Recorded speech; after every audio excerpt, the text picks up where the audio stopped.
حدیث میں ہے کہ آپ صلی اللہ علیہ وآلہ وسلم نے وفات سے ذرا پہلے موت کی سختی کے عالم میں مسواک کے لیے اشارہ فرمایا اور مسواک لے کر خوب اچھی طرح منہ کو صاف کیا۔ اس کے علاوہ اللہ تعالیٰ کی رحمت سے امید رکھنا اور اس کے عذاب سے خوف کھانا۔ حدیث نے فرمایا کہ اس موقع پر امید اور خوف دونوں جس کے دل میں جمع ہوتے ہیں، اللہ تعالیٰ اس کو وہ چیز عطا کر دیتے ہیں جس کی اس نے امید رکھی، اور اس چیز سے اس کو بچاتے ہیں جس کا اس نے خوف کیا۔ یہ دعا ہے کہ اللہم اعنی علی سکرات الموت، اے اللہ موت کی پریشانیوں اور سختیوں میں میری مدد فرما۔ اس حوالے سے آپ صلی اللہ علیہ وآلہ وسلم کے وفات کے وقت آپ صلی اللہ علیہ وسلم نے ایک پیالہ جس میں پانی تھا ہاتھ ڈال کر اپنے چہرے پر ملتے جاتے تھے اور یہ دعا پڑھتے جاتے تھے۔ اسی طرح ایک اور دعا پڑھنا بھی آپ صلی اللہ علیہ وآلہ وسلم سے ثابت ہے، وہ یہ ہے کہ اللہم اغفر لی وارحمنی والحقنی بالرفیق الاعلی۔ کوشش کرے کہ اپنا آخری کلام لا الہ الا اللہ ہو۔ حضرت معاذ بن جبل رضی اللہ تعالی عنہ سے روایت ہے کہ رسول اللہ صلی اللہ علیہ وآلہ وسلم نے فرمایا، جس کا آخری کلام لا الہ الا اللہ ہوگا وہ جنت میں داخل ہوگا۔ اب بات کرتے ہیں ان لوگوں کے احکام کے حوالے سے جو مرنے والے کے پاس موجود ہوتے ہیں۔ مرنے والے کے پاس جو لوگ اس کے رشتہ دار یا دوست احباب میں سے موجود ہوں، ان کو ان باتوں کا اہتمام کرنا چاہیے۔ جو مرنے کے عالم میں ہو اس کو قبلہ رخ لٹا دیں۔ اس کی صورت یہ ہے کہ قبلہ سے داہنی طرف سر اور قبلہ سے بائیں طرف پیر کر کے داہنی کروٹ لٹا دیں تاکہ چہرہ قبلے کی طرف رہے۔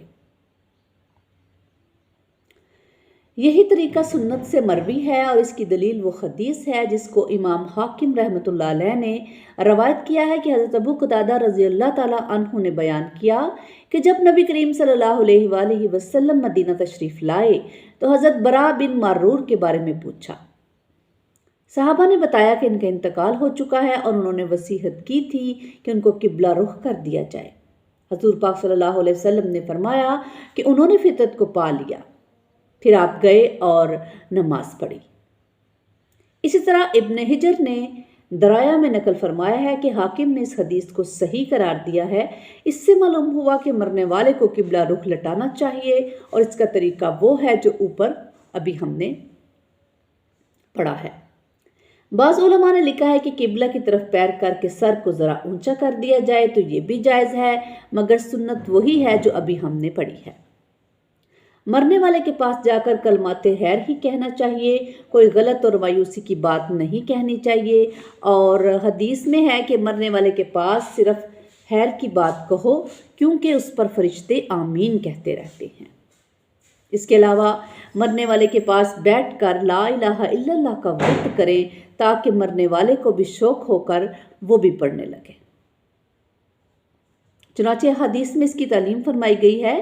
ایک حدیث میں آیا ہے کہ نبی پاک صلی اللہ علیہ وآلہ وسلم نے فرمایا، اپنے مرنے والوں کو لا الہ الا اللہ کی تلقین کرو کیونکہ وہ زبان پر ہلکا اور آسان، ترازو میں وزنی ہے۔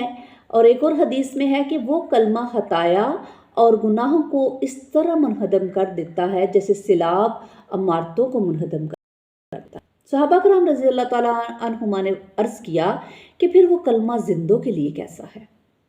آپ نے فرمایا، زندوں کے لیے وہ اور زیادہ گناہوں کو منہدم کرنے والا ہے۔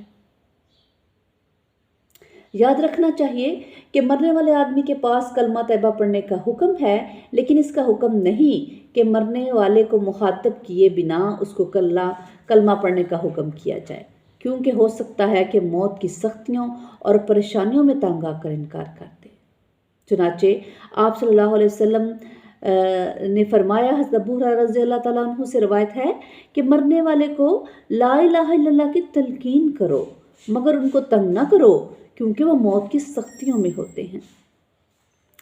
اس کے علاوہ تلقین صرف لا الہ الا اللہ پڑھنا چاہیے یا اس کے ساتھ محمد رسول اللہ بھی پڑھنا چاہیے؟ اس میں علماء کے دو قول ہیں۔ اکثر علماء نے صرف لا الہ الا اللہ پڑھنے کو لکھا ہے، مگر بعض علماء نے اس کے ساتھ محمد رسول اللہ کو بھی ملا لینے کی گنجائش دی ہے۔ اسی طرح سے مرنے والے آدمی کے پاس سورہ یاسین کی تلاوت کی جائے، کیونکہ حدیث میں ہے کہ آپ صلی اللہ علیہ وسلم نے فرمایا مرنے والے کے پاس سورہ یاسین پڑھو۔ ایک اور حدیث میں ہے کہ جس میت کے پاس سورہ یاسین پڑھا جاتا ہے اس پر اللہ تعالیٰ آسانی فرماتے ہیں۔ مرنے والے کو اس کی نیکیاں اور اچھائیاں یاد دلائیں۔ حضرت ابراہیم ناہی فرماتے ہیں کہ صحابہ کرام رضی اللہ تعالیٰ علیہم اجمعین اس بات کو پسند کرتے تھے کہ مرنے والے آدمی کو اس کی نیکیاں یاد دلائیں تاکہ وہ اللہ تعالیٰ سے حسن ظن رکھے، اچھا گمان رکھے۔ اسی طرح جب غرغرہ ہونے لگے تو تلقین بند کر دیں، کیونکہ غرغرہ کے وقت کچھ پڑھا نہیں جا سکتا۔ مناسب ہے کہ حالت نزع میں اس کے پاس اس کے اہل خاندان میں سے نیک اور متقی اور اس سے زیادہ تعلق رکھنے والے اور اس کے حالات سے زیادہ واقفیت رکھنے والے لوگ حاضر ہوں، کیونکہ اس وقت اللہ کے مقدس فرشتے وہاں آتے ہیں، اور اس لیے کہ اس کو وہ لوگ توبہ کی طرف اور اللہ کی طرف متوجہ کر سکیں۔ مرنے والے آدمی کے پاس خوشبو رکھی جائے، نیز اس کو لٹانے کے لیے بھی پاک کپڑے استعمال کیے جائیں۔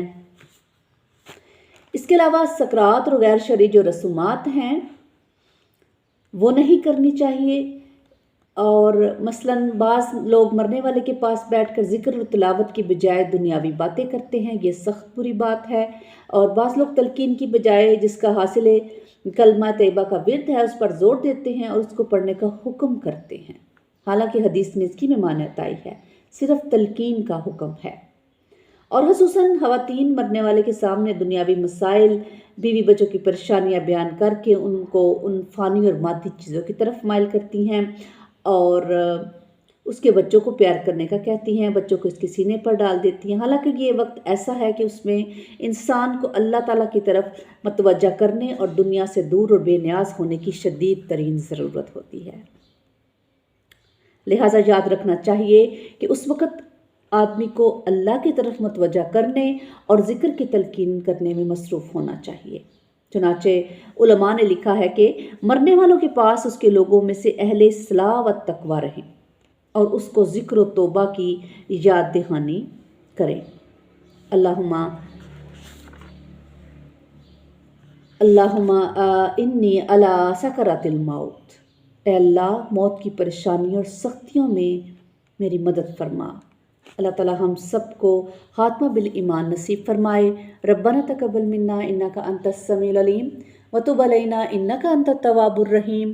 سبحان ربک رب العزۃ عما یصفون وسلام علی المرسلین والحمد للہ رب العالمین۔